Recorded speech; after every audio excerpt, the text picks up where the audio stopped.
Hello students, welcome to Studify Success. I am Akshar and this is second lecture of lines and angles where I will be discussing some more concepts. So now I will start with the first question which says the n figure line xy and mn intersect at O and its angle POY equals to 90 degree and A is to B equals to 2 is to 3 then find angle C.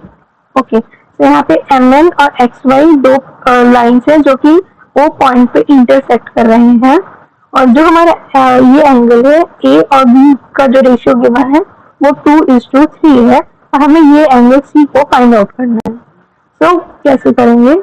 So angle इस line में X Y is a straight line. तो straight line पे जो भी angles होते हैं उनका जो सम होता है 180 डिग्री होता है. That is sum of all angles of a straight line is 180 degree. So sum of all angles of a straight line is 180 degree. So here uh, angle POX plus angle POY equals to 180 degree. As I mentioned here the reason as well. Now we know कि हम figure से देख रहे हैं कि अगर POY जो है वो 90 डिग्री है. So POY की जगह पे हम 90 डिग्री लिखेंगे. So 90 degree plus angle POX equals to 180 degree. जब ये राइट हैंड साइड में जाएगा तो 180 minus 90 equals to 90. So angle POX equals to 90 degree. So ये एंगल जो है वो POY जो है वो 90 डिग्री गिवन था और फिर ये एंगल जो है एंगल POX जो है वो भी 90 डिग्री है. हमने यहाँ पे सॉल्व करा है. तो नाउ हमें ए और बी की वैल्यू पता करनी है. तो हमें क्वेश्चन गिवन है ए इज टू बी.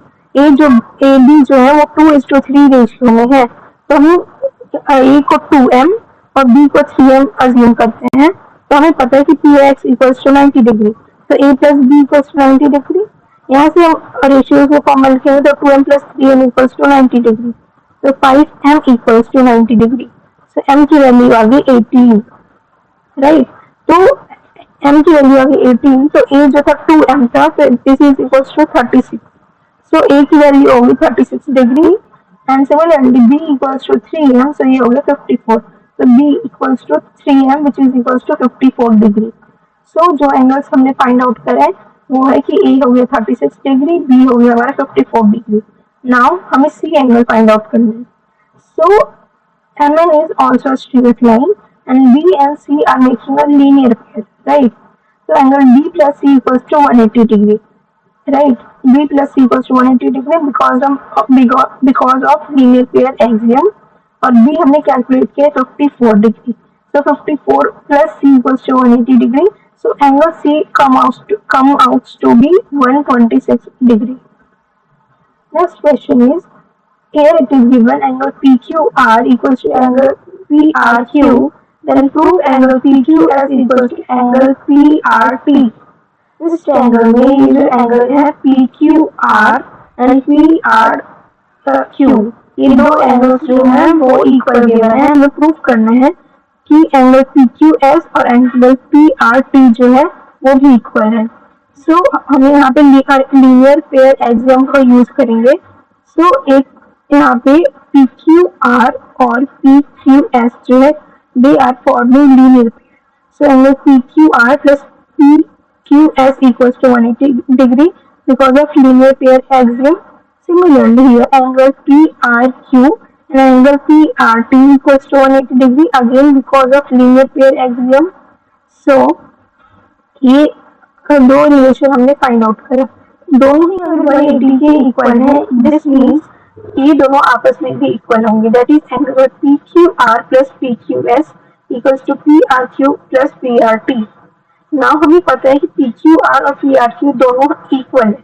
तो PQR को एज इट इज लिखेंगे, PQS को एज इट इज, लेकिन PRQ को हम PQR लिखेंगे क्योंकि दोनों इक्वल है. तो हम PRQ की जगह PQR लिख सकते हैं. तो हमने ऐसा लिखा. Then angle PRT as it is. अब ये दोनों इक्वल है तो ये कैंसिल आउट हो जाएंगे. So angle PQS equals to angle PRT. हमें रिजल्ट मिल गया which we have to prove. So hence it's proof. Now In this figure, it is given x plus y equals to w plus z. Then we have to prove AOB is a straight line. Okay, so हम यहाँ पे जो property use करेंगे that will be कि अगर AOB जो दो angles हैं उनका सम 180 डिग्री है, that is sum of all angles of a straight line is 180 degree. Like if sum of all angles is 180 degree, the line is a straight line, right? So हम इसी property यहाँ पे use करेंगे. So हमें given है x plus y equals to w plus z. So हम कैसे start करेंगे? So पॉइंट O है, तो O अगर कोई पॉइंट है तो उसके अराउंड जितने भी एंगल्स होते हैं उनका सम होता है 360 degree. So x plus y plus w plus z इन सबका जो सम होगा वो होगा 360 degree.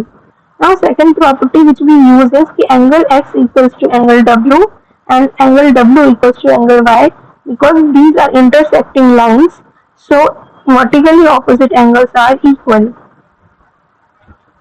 So w equals to y and x equals to z. So z plus w, हम अब क्या करेंगे कि x plus y plus w plus z के जगह पे हम x की जगह पे z लिखेंगे एंड y की जगह पर w को रिप्लेस करेंगे. So x plus w plus z equals to 360 degree. So this will become 2 times of w plus z equals to 360 degree.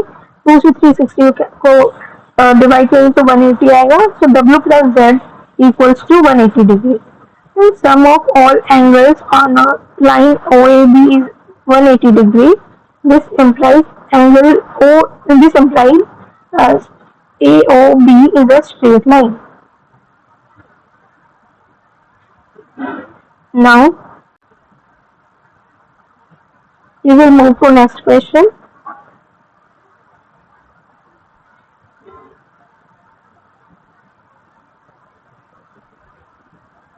So question is, if PQ line is parallel to RS and angle MXQ equals to 135 degree and MYR equals to 40 degree, find angle XMY.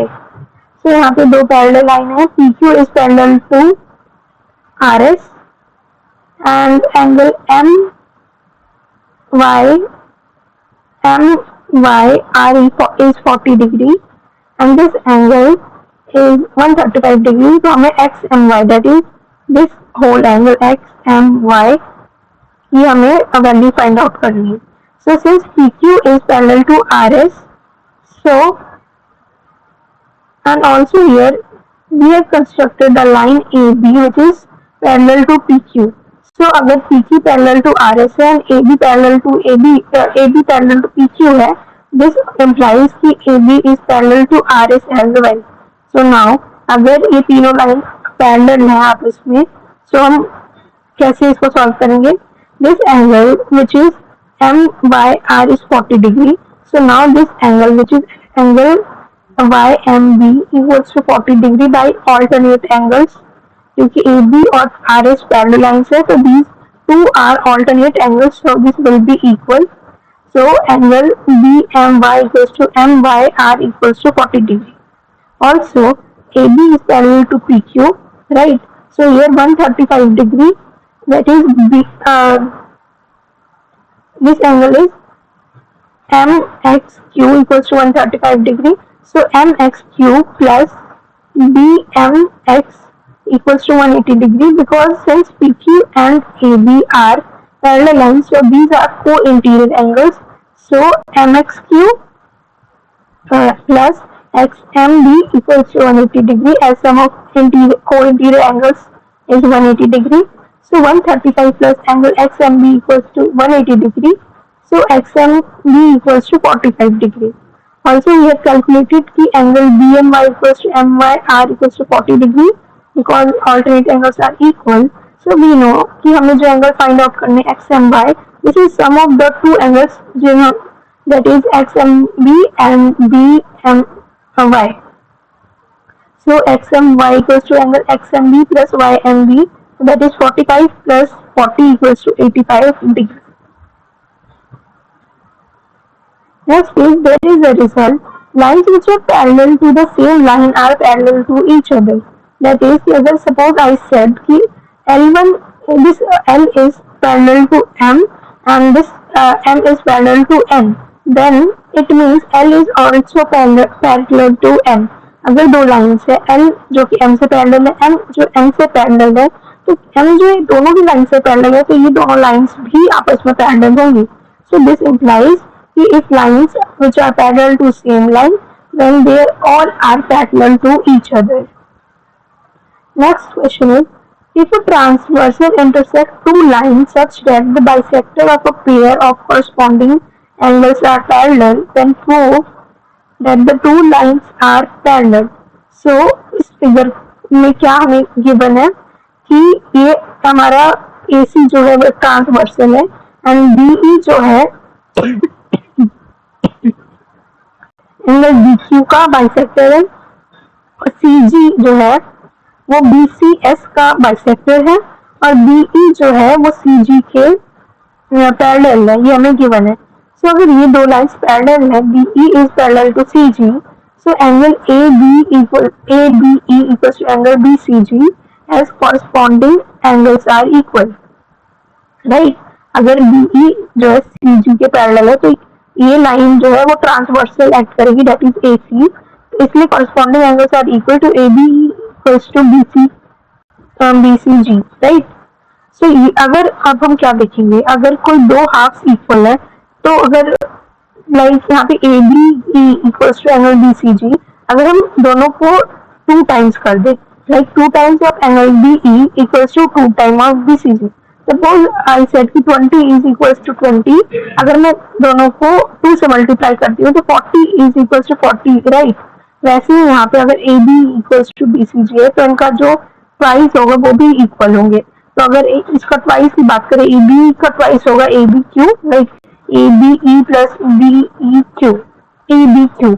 सो अगर ये equal है आपस में, this ABE equals to BCQ, तो इसका 2 times that is ABQ equals to BCS.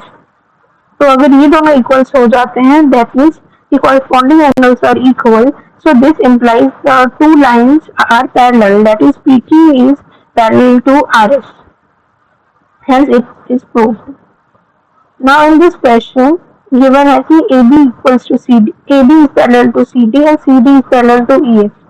तो यहाँ से also EA is perpendicular to AB and if BEF equals to 45, find the values of X, Y and Z. So in this figure given है कि AB parallel to CD है, CD parallel to EF है. So by the result which I have done कि अगर AB parallel to CD है and CD parallel to EF है, that means all 3 lines are parallel to each other. Also this angle is 55 degree. हमें X, Y और Z की value find out करनी है. तो हम कैसे करेंगे, since these 2 lines are parallel,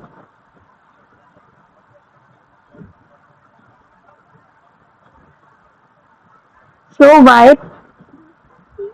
so here we know AB is parallel to CD and CD is parallel to EF. So student, there is some mistake in this question. I have written something wrong in question, so we will discuss this question in next class.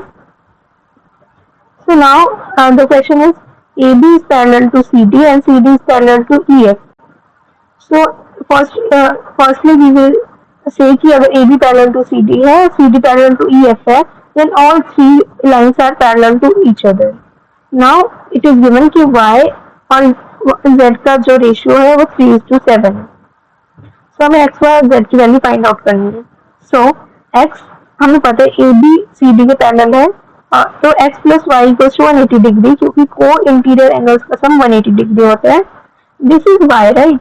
So vertically opposite से ये भी Y हो जाएगा. तो again y plus Z equals to 180 degree, क्योंकि CD और EF भी parallel है तो इनका भी को इंटीरियर एंगल्स का सम 180 डिग्री होगा. So we get two equation, x plus y equals to 180 degree and y plus z equals to 180 degree. और y और z के जो एंगल्स का रेशियो है वो 3:7 है, तो हम 3y को 3m और z को 7m कंसीडर करेंगे. सो जब सेकंड इक्वेशन में पुट करेंगे तो this will give me 3m plus 7m equals to 180 degree. So 10m equals to 180 degrees, so m equals to 18 degrees. Now y equals to 3m, right? So y equals to 54 degree. Z equals to 7m, so 7 into 18 equals to 126. So z equals to 126 degree. Now we have to find the value of x. So हमें पता है x plus y equals to 180 degree. तो अगर यहाँ पे y की value 126 है, तो 180 minus 126 equals to 54. तो x की वैल्यू होगी 54. Next question is कि AB is parallel to CD and EF is perpendicular to CD and angle GED, that is angle GED is whole angle, that is GEF plus FED equals to 126 degree. Then we have to find the angle AGE, angle GEF and angle FGE. So how we will start? हमें given है कि angle GED equals to 126. So GED is the sum of angle GEF plus angle FED. और हमें पता है कि FED, that is this angle is 90 degree. So GEF की value आ जाएगी 126 minus 90, that is 36 degree. Now in the triangle GEF, we know कि by angle sum property, angle GEF plus angle GEF plus angle GFE plus FGE equals to 180 degree. और हमें पता है कि यहाँ पे angle GEF this is 36 and GFE is 90 degree. 90 इसलिए हुआ क्योंकि ये दो लाइंस पैरेलल थे और इंटीरियर एंगल्स का सम 180 होता है. तो दिस इज 90. तो ये एंगल जो कि है हमारा ये जो एंगल है हमारा EFB, ये भी 90 डिग्री हो जाएगा. और since this is a straight line, तो लीनियर पेयर से ये एंगल भी हमारा 90 डिग्री हो जाएगा, दैट इज GFE. तो GF इज 90 डिग्री और हमारा GEF इक्वल्स टू 36 डिग्री. तो bye angle sum property FGE angle जो होगा 180 माइनस 126 इक्वल्स टू 54 डिग्री हो जाएगा. सिमिलरली हमें एंगल AGE की वैल्यू फाइंड आउट करनी है. तो AGE is a exterior angle of this triangle. So AGE equals to sum of the two angles, that is GEF plus GFE. So that is 90 plus 30 equals to 126 degree. Now in this question it is given AB parallel to CD and angle APQ is 50 degree and angle PRD equals to 127 degree. We have to find X and Y. So हमें ये angle 50 degree है given है and ये angle हमें 127 degree. X Y की value find out करनी है. So firstly, since AB is parallel to CD, so this line will act as a transversal. So x equals to 50 degree as alternate angles are equal. This is my first equation. Second is here PRD is the exterior angle. So x plus y equals to 127 degree by exterior angle properties. So x की value 50 थी. So 50 plus y equals to 127. So y equals to 77 degree. So student, this is all about today's class. If you want to download the notes of this section, this lecture, you can find the link in description box. Also, you can download the app STUDIFYSUCCESS. Thank you.